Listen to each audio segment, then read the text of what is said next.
নমস্কার বন্ধুরা, শ্রাবণী রান্নাঘরে আপনাদের সবাইকে স্বাগত জানিয়ে আমি প্রতিদিনের মতো আবারও আজকের একটা রান্নার ভিডিও নিয়ে আপনাদের সামনে চলে এসেছি। আজকের আমি আপনাদের কড়াইশুঁটি দিয়ে একটা স্ন্যাক্স রেসিপি বানিয়ে দেখাবো। আশা করি আপনাদের ভালো লাগবে। তার জন্য কিন্তু আমার পুরো ভিডিওটা আপনাদের দেখতে হবে।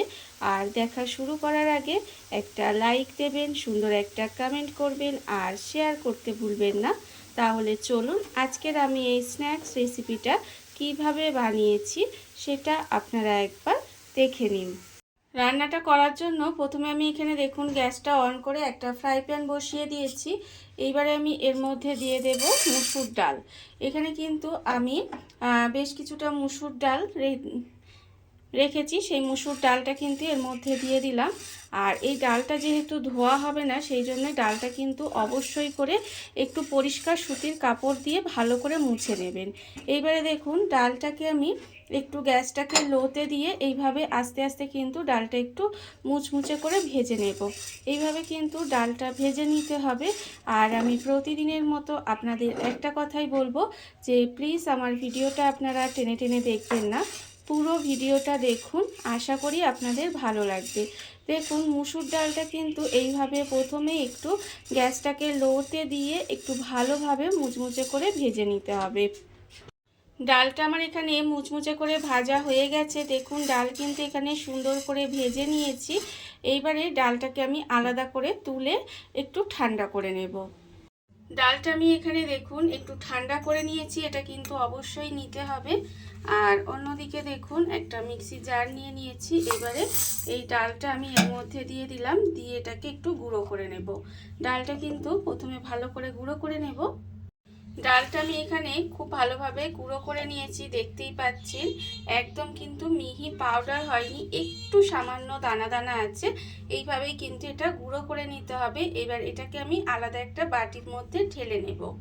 ডালের গুঁড়োটা আমি আলাদা করে ঢেলে রেখে দিয়েছি। এইবারে আবারও কিন্তু মিক্সির জারটা নিয়ে নিয়েছি। মিক্সির জারের মধ্যে দিয়ে দেব এখানে কড়াইশুঁটি। এখানে কিন্তু বেশ কিছুটা কড়াইশুঁটি আমি এর মধ্যে দিয়ে দিচ্ছি। কড়াইশুঁটিটা দিয়ে আমি কিন্তু জল ছাড়া একটু মিহি কিন্তু পেস্ট করব না, একটু দানা দানা করে কড়াইশুঁটিটা কিন্তু একটু পেস্ট করে নিতে হবে। কড়াইশুঁটিটা আমি এখানে দেখুন দানা দানা মতো একটু পেস্ট করে নিয়েছি। খুব বেশি মিহি কিন্তু পেস্ট করলে হবে না, এরকম একটু দানা দানা মতো করে নিতে হবে। এইবারে একটা বাটি নিয়ে নেব, বাটির মধ্যে কিন্তু এই কড়াইশুঁটির পেস্টটা প্রথমে ঢেলে নেব। এটা কিন্তু প্রথমে ঢেলে নিতে হবে। কড়াইশুঁটির পেস্টটা আমি এখানে ঢেলে নিয়েছি। এইবার আমি এর মধ্যে দিয়ে দেব পেঁয়াজ। এখানে কিন্তু একটা মাঝারি সাইজের পেঁয়াজকে একদম মিহি মিহি করে কুচি করে নিয়েছিলাম, সেটা দিয়ে দিলাম। দেব আমি এখানে ধনে পাতা কুচি দিয়ে দিলাম বেশ কিছুটা। আর দেব আমি এখানে আন্দাজ মতো নুন। আর আমি দেব এখানে লঙ্কার গুঁড়ো। আপনারা চাইলে কিন্তু কাঁচা লঙ্কা কুচিও দিতে পারেন, তবে কাঁচা লঙ্কাটা মুখে পড়লে দেখবেন ঝাল লাগে। আমার মেয়ে আছে, সেই জন্য আমি এখানে ঝালের জন্য লঙ্কা গুঁড়ো ব্যবহার করেছি। এইবারে দেখুন এর মধ্যে দিয়ে দিলাম অল্প একটু কালো জিরে। আর দেব আমি এখানে সেই যে মুসুর ডালটা গুঁড়ো করে রেখেছি, সেই মুসুর ডালের গুঁড়োটা কিন্তু এর মধ্যে দিয়ে দেব। এই মুসুর ডালের গুঁড়োটা দিয়ে করলে কিন্তু এটা অনেকটা মুচমুচে হয় আর খেতেও কিন্তু ভীষণই ভালো লাগে। এইবারে দেখুন সমস্ত কিছু কিন্তু এইভাবে একসাথে একটু মেখে নিতে হবে। আর আমার চ্যানেলের নতুন বন্ধু পুরনো বন্ধু সবাইকেই বলছি আমার তরফ থেকে অনেক অনেক ভালোবাসা। নতুন বন্ধুদের বলবো যদি আমার চ্যানেলটা সাবস্ক্রাইব করেন তাহলে পাশে থাকা বেল বাটনটা অবশ্যই প্রেস করে দেবেন, যাতে আমি যখনই কোনো নিত্য নতুন ভিডিও আপলোড করব সবার প্রথমে আপনাদের কাছে নোটিফিকেশান চলে যাবে এবং আপনারা আপনাদের সময় মতো সেটা দেখে নিতে পারবেন। আর পুরনো বন্ধুদের বলবো এইভাবে আমার পাশে থাকার জন্য, আমাকে এগিয়ে যেতে সাহায্য করার জন্য আপনাদের অসংখ্য অসংখ্য ধন্যবাদ।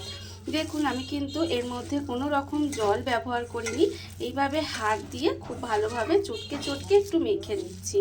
আপনারা যদি এইভাবে এই কড়াইশুঁটি থাকতে থাকতে এই স্ন্যাক্স রেসিপিটা আপনারা একবার বানিয়ে খান, তাহলে দেখবেন আপনাদের কিন্তু ভীষণ ভালো লাগবে। এটা আপনারা চা কফির সঙ্গে খেতে পারেন, শুধু মুখে সসের সাথে খেতে পারেন, বা ডাল ভাতের সঙ্গেও কিন্তু খেতে পারেন। ভীষণ ভালো লাগে এটা খেতে। এবারে দেখুন এটা আমার সুন্দর করে একদম মাখা হয়ে গেছে। আমি কিন্তু এটাকে মাখিয়ে নিয়েছি খুব ভালো করে। আর অন্যদিকে দেখুন গ্যাসটা অন করে আবারও ফ্রাই প্যানটা বসিয়ে দিয়েছি। এইবার আমি এর মধ্যে দিয়ে দেব সর্ষের তেল। এখানে কিন্তু আমি এটা সর্ষের তেলেই ভাজছি, তবে আপনারা চাইলে এটা সাদা তেলে ভাজতে পারেন। এইবারে দেখুন ফ্রাই প্যানের মধ্যে সর্ষের তেল দিয়ে এবার তেলটাকে খুব ভালোভাবে প্রথমে গরম করে নেব। এটা কিন্তু খুব ভালোভাবে প্রথমে গরম করে নিতে হবে। তেলটা আমার এখানে ভালোভাবে গরম হয়ে গেছে, তেল কিন্তু খুব সুন্দর করে গরম করে নিয়েছি। আর অন্যদিকে যে এখানে ভালো করে মেখে রেখে দিয়েছিলাম, দেখুন এটা কিন্তু এইবারে এইভাবে অল্প অল্প করে নেব, হাতে করে নিয়ে এবারে কিন্তু এর মধ্যে এইভাবে দিয়ে দেব। এইভাবে একটু চেপে চেপে দিয়ে দিতে হবে। এই সময় কিন্তু গ্যাসটাকে একেবারে লোতে করে দেব। লোতে করে দিয়ে কিন্তু এইভাবে উল্টিয়ে পাল্টিয়ে এগুলো বানিয়ে ভেজে নিতে হবে। দেখুন এইভাবেই আমি হাত দিয়ে এইভাবে একটু চেপে চেপে দিচ্ছি, তাহলে ভিতরটা পর্যন্ত সুন্দর করে কুক হয়ে যাবে। দেখুন এইভাবেই কিন্তু এই স্ন্যাক্সগুলো বানিয়ে নিতে হবে। ভীষণই সহজ কিন্তু বানানো, আর খেতে কিন্তু অপূর্ব সুন্দর হয়। ভীষণই মুচমুচে, অথচ ভেতরটা হবে নরম। দেখুন এইভাবে কিন্তু আমি সমস্ত স্ন্যাক্সগুলো এইভাবেই বানিয়ে নিচ্ছি। আর এই সময় কিন্তু বারবার করে বলছি, অবশ্যই গ্যাসটাকে লোতে দিয়ে রাখবেন, না হলে দেখবেন বাইরেটা কিন্তু পুড়ে যাবে আর ভিতরটা কাঁচা থেকে যাবে, তখন কিন্তু আবার খেতে ভালো লাগবে না। দেখুন এবার কিন্তু আস্তে আস্তে এটাকে এক পিঠ যখন হয়ে যাবে, তখন কিন্তু অন্য পিঠটা এইভাবে উল্টিয়ে দিতে হবে। এইভাবেই উল্টিয়ে পাল্টিয়ে একটু লাল লাল করে ভালো করে ভেজে নিতে হবে। দেখুন এখানে কিন্তু স্ন্যাক্সগুলো আমি উল্টিয়ে পাল্টিয়ে লাল লাল করে ভেজে নিয়েছি। আর এগুলো কিন্তু ভাজা হয়ে গেছে মুচমুচে করে, দেখতেই পাচ্ছেন, দেখে হয়তো বোঝাই যাচ্ছে যে উপরটা কিন্তু ভীষণই মুচমুচে হয়, যেহেতু মুসুর ডালের গুঁড়োটা দেওয়া আছে সেই জন্য। এখানে কিন্তু ভাজা হয়ে গেছে। এবার এগুলোকে আলাদা করে আমি তুলে নেব। এটা কিন্তু আলাদা করে এইভাবে তুলে নিতে হবে। খুব ভালোভাবে তেলটাকে ঝাড়িয়ে তারপর আলাদা করে তুলে নেব। আর এর থেকে কিন্তু বেশি ভাজার বা বেশি কালার করার দরকার নেই। একদম সুন্দর করে মুচমুচে করে কিন্তু এটাকে খুব ভালো করে ভেজে নিয়েছি। এবারে সব কটাকে এইভাবে তুলে নিচ্ছি তেল থেকে। খুব ভালোভাবে কিন্তু তেলটা ঝারিয়ে নিতে হবে। তেলটা ঝারিয়ে নিয়ে এইভাবে এগুলোকে তুলে রাখতে হবে।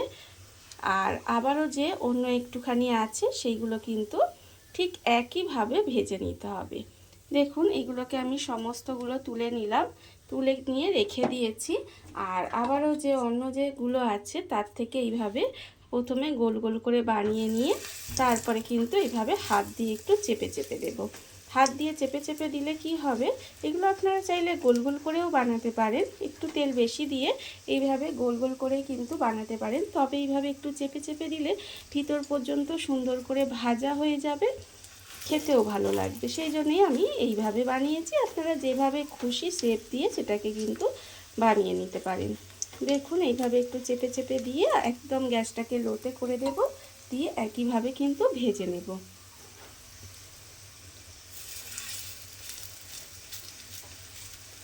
একইভাবে কিন্তু সমস্ত স্ন্যাক্সগুলো ভেজে নিতে হবে।